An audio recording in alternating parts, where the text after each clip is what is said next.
Very warm welcome on the new video of Experience is Power। आज का video दोस्तों मैं काफी लेट नाइट बना रहा हूँ। It's almost you can check 1:17 AM currently, but this is very important video I think, क्योंकि जैसा कि हम जानते हैं कि इलेक्शंस बहुत नियरली आ चुके हैं। तो मैंने सोचा क्यों ना एक वीडियो बनाया जाए अपनी कंस्टिट्यूएंसी के ऊपर। जैसा कि मैं आप सब जानते हैं कि मैं मथुरा उत्तर प्रदेश से रहने वाला हूं। तो दोस्तों मैंने अपने भाई बहन, अपने फ्रेंड्स, अपने कलीग्स जो कि मथुरा में रहते हैं उनके लिए स्पेशल सोचा क्यों ना एक brief video about our constituency कि हमारे यहाँ कौन कौन से कैंडिडेट्स पार्टिसिपेट कर रहे हैं इन दिस लोकसभा इलेक्शन 2024। तो दोस्तों बिना किसी लाम लपेट के, बिना किसी वेस्ट ऑफ टाइम के चलिए स्टार्ट करते हैं। तो दोस्तों सबसे पहले मैं आपको दिखाना चाहूंगा, ये है हमारी आपको अच्छे से दिख रहा होगा, यस।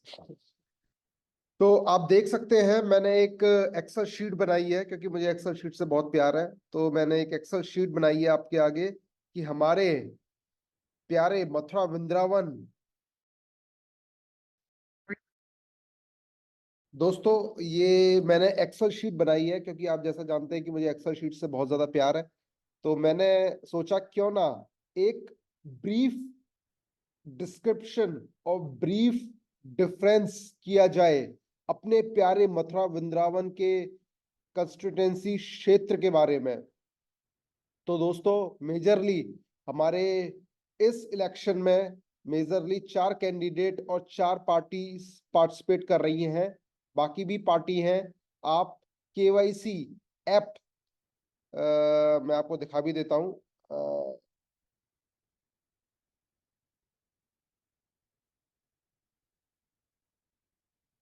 केवाईसी ऐप ईसीआई, इस ऐप को आप प्ले स्टोर से डाउनलोड करने के बाद आप अपने कंस्टिट्यूएंसी के बारे में सारी जानकारी ले सकते हैं। तो कृपया करके आप इसमें से डाउनलोड करिए और अपने कंस्टिट्यूएंसी के बारे में, कौन कौन से कैंडिडेट के बारे में सारी इंफॉर्मेशन ले सकते हैं। बट आपको वहां जाने की जरूरत नहीं है। मैंने आपके लिए थोड़ी सी मेहनत करके ये वीडियो बनाई है। दोस्तों इसी बात पर थोड़ा प्यार अपना लुटा दीजिएगा। लाइक शेयर एंड सब्सक्राइब के माध्यम से अपना प्यार दिखाइएगा। जो भी आपकी क्वेश्चंस है उसको आप कमेंट के माध्यम से मेरे से पूछ सकते हैं। तो जैसा हम देख सकते हैं नीचे, सबसे पहले हमारे क्षेत्र की लास्ट 2 बार की प्रत्याशी हेमा मालिनी जी हैं। दूसरे नंबर पर हमारे इस बार इंडिया गठबंधन के प्रत्याशी मुकेश धांगर हैं। तीसरे बहुजन समाज पार्टी के सुरेश सिंह हैं। और जगदीश प्रसाद कौशिक जो कि राष्ट्रीय समता विकास पार्टी के कैंडिडेट हैं, इलेक्शन कैंडिडेट है फॉर 2024 जनरल इलेक्शन, जो कि 26 अप्रैल 2024 में होने वाला है। तो दोस्तों बिना किसी देरी के हम जल्दी जल्दी इसको देखते हैं। तो इसकी पार्टी के बारे में मैंने आपको बता दिया। तो ये हमारा सेक्शन कंप्लीट हो चुका है। दूसरा सेक्शन हमारा है एज। इन सब की एज क्या है? ये है 74 ईयर्स की। मैडम हमारी 74 ईयर्स की हैं। ये भाई साहब 36 साल के हैं। ये महानुभाव सुरेश सिंह जी 65 ईयर्स के हैं। और जगदीश प्रसाद तो 72 वर्ष के हैं। इनका एड्रेस आप देख सकते हैं। ये कहाँ कहाँ रहते हैं, ये कहाँ कहाँ रहते हैं आप देख सकते हैं दोस्तों। ये मैडम हमारी 17 Aditya Hindu society, NS road, Juhu Vile. दोस्तों ये सारी इंफॉर्मेशन 100% करेक्ट है। और ये स्वयं हमारे कैंडिडेट्स, कंस्टिट्यूएंसी कैंडिडेट्स ने अपने एफिडेविट जो कि इलेक्शन कमीशन ऑफ इंडिया को दिया जाता है उसमें दी गई है। यदि आपको यकीन ना हो तो मैं आपको एक सैंपल के तौर पर ये भी आपको दिखा देता हूं। जैसे ये हमारी मैडम हेमा मालिनी जी का एफिडेविट है, जो कि आप इलेक्शन कमीशन ऑफ इंडिया की वेबसाइट और केवाईसी ऐप के द्वारा देख सकते हैं। ये हमारी मैडम हेमा मालिनी है, और हेमा मालिनी जी का एड्रेस आपको ये खुद बोलती हैं कि ये महाराष्ट्र में है इनका एड्रेस। वह 74 वर्ष की है। सब कुछ मैंने डाटा जो लिया है ये इन्हीं एफिडेविट से लिया है दोस्तों। इसमें कुछ भी एक रत्ती भर का 1% का भी गलती नहीं है। तो एड्रेस में हमारी मैडम महाराष्ट्र की हैं और ये वहीं रहती है, उनका घर भी वहीं है। ये भाई साहब हमारे जनकपुरी बीएसए रोड के हैं। ये हमारे सर सुरेश सिंह जी नगला अक्खा पट्टी गोवर्धन डिस्ट्रिक्ट के हैं, जो कि मथुरा से मात्र 20 किलोमीटर है। और चौथे स्थान पे है विष्णुपुरी भूतेश्वर कृष्णा नगर के मिस्टर जगदीश प्रसाद कौशिक। दोस्तों अब आप देख सकते हैं इनकी लास्ट 5 साल की इनकम, जैसा कि आप देख सकते हैं हमारी हेमा मालिनी जी की इनकम कितनी है। हेमा मालिनी जी ने 2022-2023 जो लास्ट हमारा 2022-2023 निकला है, उसमें 1,27,25,100 रुपए कमाए विभिन्न प्रकार से। जो इनका एफिडेविट में पैसे हैं, इसमें हम कुछ भी अपने मन मुताबिक नहीं बोल रहे। आप देख सकते हैं 1,27,000 को मैं हाईलाइट करके आपको दिखा भी सकता हूँ। 1,27,000 को मैं कैसे दिखा सकता हूँ आपको, आप यहाँ से देखिए। हमारी मैडम ने 1,27,000, 1,27,25,100 रुपए इन्होंने 2022-2023 में, 2021-2022 में 1,85,97,930 रुपए कमाए। ये इन्होंने विभिन्न सोर्सों से कमाए होंगे, जो कि जेन्युइन है। हम इसमें कहीं भी कोई भी समस्या वाली बात नहीं बोल रहे, ठीक है। और ये पूरा मैंने आपको लास्ट 5 साल का इनका इनकम शेयर कर दिया है। ये जी ठीक है। मुकेश ढंगर साहब ने लास्ट ईयर में 4,97,000 ही कमाए, बेचारे अब क्या। ठीक है, 2022-2023 में उन्होंने 4,31,000 कमाए। इसी तरह सुरेश जी ने 6,66,000 रुपए कमाए। इसी तरह जगदीश प्रसाद कौशिक जी ने 2022-2023 में 33,750 रुपए कमाए। ठीक है, इसी तरह से कैश इन हैंड। अब हम एक कैटेगरी देख लेते हैं, डिटेल ऑफ मूवेबल असेट्स, जो कि इधर से उधर मूव किए जा सकते हैं। उन एसेट्स के बारे में देख लेते हैं। कैश इन हैंड, इनके हाथ में बामुस्त कितना कैश है, वो है 18,52,365 रुपए। इसी तरह इनके में 1,00,000, इनके में 5,20,000, इनके में 70,000। Detail in deposit in bank, इनके बैंक अकाउंट में कितना पैसा जमा है। इनके बैंक अकाउंट में है 99,93,177 रुपए। इनके में है 1,30,000 रुपए। इनके में है 35,51,221 रुपए। और जगदीश प्रसाद जी के में है 6,86,312 रुपए। इन्होंने शेयर मार्केट में कितने रुपए लगा रखे हैं। मैडम ने हमारे 2,57,00,000 रुपए लगा रखे हैं। इन्होंने जीरो, इन्होंने 21 लाख रुपए, इन्होंने जीरो। इन्होंने कुछ पोस्टल सेविंग स्कीम या इंश्योरेंस कुछ लिया है, नहीं लिया, नहीं लिया, 14 लाख का लिया हुआ है। 5वीं कैटेगरी है हमारी, इन्होंने किसी बंदे को कुछ पैसे वगैरह एज अ लोन दे रखा है। मैडम ने दे रखा है 4,28,00,000 का लोन दे रखा है मैडम ने। और इन्होंने भाई साहब ने 0,0,0 दे रखा है। इनके पास गाड़ी कौन सी है, हेमा मालिनी जी के पास है मल्टी कार्स कलेक्शन है इनके पास। इनके पास हीरो होंडा स्प्लेंडर है, इनके पास स्कोडा रैपिड है, और साहब के पास बलिनो है। उसके बाद हमारी कार की अमाउंट क्या है, इनकी इनकी है 61 लाख रुपए। इनकी कार की अकाउंट अमाउंट है। इनकी है 12,000 रुपए। इनकी है 10 लाख रुपए। और इनकी कार जो कि बलिनो है, उसकी कीमत है 8 लाख रुपए।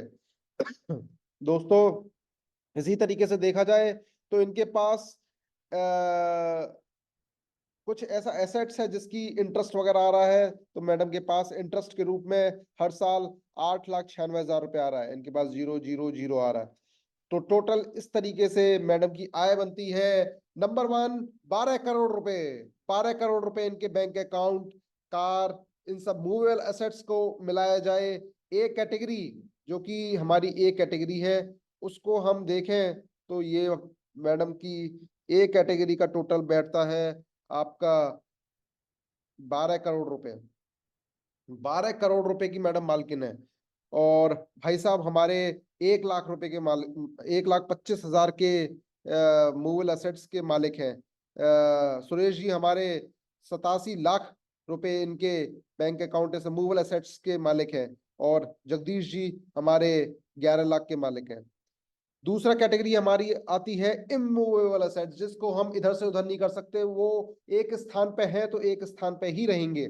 इसमें हमारा आता है लैंड। तो मैडम के पास जो कि कल्टीवेटेड लैंड है वो है 0 0।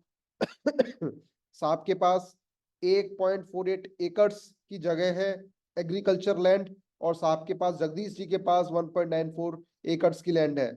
इसकी एग्रीकल्चर लैंड की कॉस्ट है मैडम की 0, भाई साहब की 0, सुरेश जी की 42 लाख रुपए और जगदीश प्रसाद कौशिक की 70 लाख रुपए। इसी तरीके से नॉन एग्रीकल्चर लैंड में मैडम के पास 2 करोड़ की एक लैंड प्रॉपर्टी है। साहब के पास 0 0 0। तीसरा आता है रेसिडेंशियल बिल्डिंग। रेसिडेंशियल बिल्डिंग जहाँ पे रहते हैं, तो मैडम ने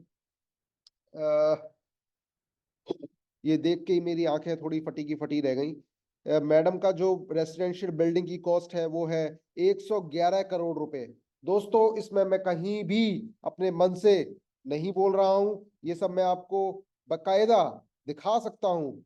बकायदा मैडम का, जैसे आप देख सकते हैं, मैडम हेमा मालिनी जी का मैंने एफिडेविट देख रखा है। तो इसमें हम नीचे जाएं तो इसमें संकलित वैल्यू आप देखेंगे।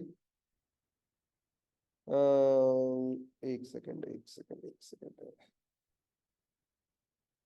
कितना है? 1 13, 1 13, 1 13। एक सेकंड दोस्तों, एक सेकंड दोस्तों, एक सेकंड दोस्तों। आप इसको डाउनलोड कर सकते हैं उनकी वेबसाइट से, ईसीआई की वेबसाइट से। हाँ ये है।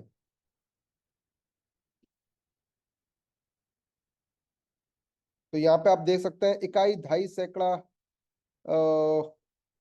वंस, इकाई, ढाई, सैकड़ा, हजार, 10,000, लाख, 10 लाख, करोड़, 10 करोड़, 100 करोड़। तो ये है दोस्तों, वंस, टेंस, 100, 1000, 10,000, लाख, 10 लाख, 1 करोड़, 10 करोड़, और ये 100 करोड़। तो इसको हम कहेंगे 1115144250111 भाई साहब के पास इसी तरह 0 0 और 35 लाख। तो टोटल वैल्यू इनकी हो गई, जो कि नॉन मूवेबल एसेट्स थे, वो हो गई 114 करोड़ रुपए। सॉरी, 113 करोड़ रुपए प्लस। 113 करोड़ से ज्यादा की संपत्ति है मैडम के पास, इनके पास 0, इनके पास 0। अब लास्ट जो सबसे इंपॉर्टेंट है हमारे लिए, कि मैडम पढ़े कहाँ से हैं। हेमा मालिनी जी हमारी पीएचडी करी हुई है ने सर पंपतराज सिंघानिया यूनिवर्सिटी उदयपुर से। इसमें उदयपुर डालना मैं भूल गया। ये मुकेश ढांगर जी ने, जो कि कांग्रेस के कैंडिडेट हैं, इन्होंने एमबीए एचआर मार्केटिंग करी हुई है एकेटीयू लखनऊ से 2017 में, और एमए बीडी आगरा 2018 में। इसी तरह सुरेश जी ने करी है 10th जनता इंटर कॉलेज मथुरा से, और 12th करी है महात्मा गांधी इंटर कॉलेज सौख मथुरा से। ग्रेजुएशन 1918 में इलाहाबाद यूनिवर्सिटी से। जगदीश प्रसाद कौशिक जी ने एमए करी है आगरा यूनिवर्सिटी से, एलएलबी करी है 1998 में। दोस्तों अब मैं चाहूंगा कि हमारे मेन कैंडिडेट, जिसमें हमें क्लोज फाइट देखने को मिलेगी, और जिसको हमें चूज करना चाहिए, वो है Hema Malini ji. Because they represent national parties. Like Hema Malini ji हमारी बीजेपी से हैं, जो कि एक नेशनल पार्टी है। ये आती हैं तो हमें एक पार्टी जो भी मैनिफेस्टो हमारी देती है, जैसे बीजेपी का एक मैनिफेस्टो है, एक इंडिया अलायंस का, जिसमें बाकी कांग्रेस, बीजेपी, सॉरी, कांग्रेस, सपा, ये सब आती हैं, इनका एक अपना अलायंस है। तो ये दो अलायंस में ही हमें चूज करना है किसको हम लेके आते हैं। ये फैसला मैं आपके ऊपर छोड़ता हूं दोस्तों। किसी भी कैंडिडेट को चूज करने के थ्री पैरामीटर्स है। पहला रिसर्च, रिसर्च में मैंने आपको बता दिया इनका बैकग्राउंड, इनकी वेल्थ, इनकी एजुकेशन, तो इस ये चीज मैंने आपकी क्लियर कर दी। दूसरा मैनिफेस्टो, मैनिफेस्टो के ऊपर भी आप थोड़ा सा रिसर्च कर सकते हैं। इसकी लिंक मैं अपने डिस्क्रिप्शन बॉक्स में दे दूंगा, वहां से आप इसे डाउनलोड कर सकते हैं। जैसे कांग्रेस का मैनिफेस्टो आप देख सकते हैं, ये कांग्रेस का मैनिफेस्टो है, काफी बड़ा है, तो यहाँ से आप देख सकते हैं। और इसी तरह मोदी जी का गारंटी पत्र ये भी दिया है, ये भी आप पूरा पढ़ सकते हैं। ठीक है दोस्तों, तो ये है, आप मैनिफेस्टो पढ़िए, रिसर्च करिए, ट्रैक रिकॉर्ड देखिए। ट्रैक रिकॉर्ड तो देखिए हेमा मालिनी जी का ही है लास्ट 10 ईयर्स का, और किसी का तो है नहीं, तो ट्रैक रिकॉर्ड मेरे हिसाब से मत देखिए। पर्सनल वैल्यूज, पर्सनल वैल्यूज में देखिए जिस इंसान के पास करोड़ों की संपत्ति है वो हमारे दुख दर्द, हमारी परेशानी, क्योंकि एमपी मेंबर ऑफ पार्लियामेंट का ये फर्ज होता है कि वो अपनी कंस्टिट्यूएंसी में छोटे से छोटे इंसान की दुख दर्द समझे। सो दुख दर्द कौन बेहतर तरीके से समझ सकता है, ये आप अपने ब्रेन का ज्यादा इस्तेमाल करके सोच सकते हैं दोस्तों। तो किसको किसका हम, क्योंकि यदि हम वोट दे रहे हैं तो एज अ सपोर्ट के लिए, अपने सपोर्ट के लिए, यदि हमारे कुछ मुद्दे हों वो गवर्नमेंट तक पहुंचाए, ऐसे कैंडिडेट को हम चुने। आप इन दोनों, यदि आपके सामने यदि दोनों ये बैठ जाएं तो आप किसके साथ ज्यादा कंफर्टेबल होंगे वो आप डिसाइड करें। किससे आप अपने मन की बात कह सकेंगे वो आप डिसाइड करें। किससे आप जल्दी से जल्दी मिल सकेंगे उस वो आप डिसाइड करें। कौन आपकी बात सुनेगा और उसे आगे एस्केलेट करेगा और सॉल्यूशन देगा वो आप डिसाइड करें। सो मैं बस इतना चाहूंगा कि ये इलेक्शन आप 100% वोट दें, जो कि 26 अप्रैल 2024 को है मथुरा कॉन्स्टिट्यूंसी में। तो मैं चाहूंगा कि आप 26 तारीख को घर से बाहर निकलें और मथुरा को जो आगे ले जाए, जो हमारी बात सुने, ऐसे कैंडिडेट को आप लेके आए दोस्तों। इसी चीज के साथ मैं अब विदा लेता हूं। शुभ रात्रि, जय हिंद, जय भारत। ये सारे links, videos link, this excel link और मैनिफेस्टो लिंक मैं शेयर कर दूंगा अपनी वीडियो लिंक में। तो इसी के साथ दोस्तों मैं आपसे नमस्कार लेता हूं। और दोस्तों इसी तरीके से एक्सपीरियंस की नई नई वीडियोस देखने के लिए आप मेरे इस YouTube चैनल एक्सपीरियंसेस पावर को सब्सक्राइब कर लें दोस्तों। जय हिंद, जय भारत।